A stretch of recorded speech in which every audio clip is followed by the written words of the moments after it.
псориаз, экзема, витилиго, неше түрлі тиерлік проблемалар, аллергиялық реакциялар барлығы в основном түбірі паразитарлы проблемалар деп айтады. 70-80% паразитарлы проблема дейді.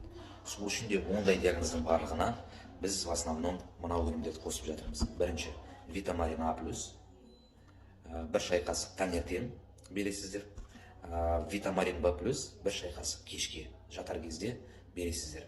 Осы өніммен қатар застера өнімін бір шай қасық таңертең, тамақтың алдында бір сағат алдын бересіздер, және де каротен өнімін бір шай қасық кешкі тамақпен бірге бересіздер. Осы тәртіппен.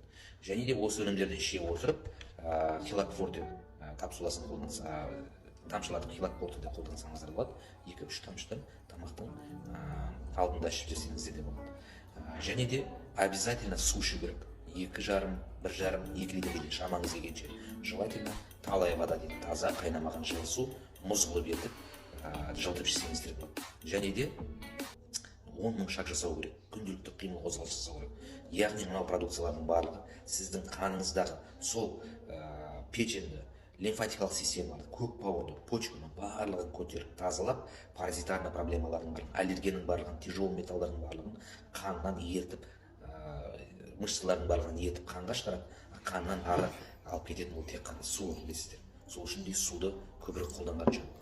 Ең кемі 6 ай ішу керек осы продукциялар. Сол кезде бүкіл сіздің тиерлік проблемаларды шығарып тұрған себептердің барлығын шығарып, тазартады. Ішек, ас қорыту жүйелері, лимфатикалық системаның барлығын көтеріп, тазарғаннан кейін, естественно, адамның терісі де қалпына келе бастайды. Және де псориаз, экзема, витилиго ауруларын айтады, олар сломанные лимфатические сосуды дейді. Оны ауруға жатқызбайды. Тек іштегі болып жатқан процестердің отражениесі дейді, айнасы дейді. Сол үшін де ол сырттан емес, оның барлығын іштен тазартып, іштен ерту керек екен.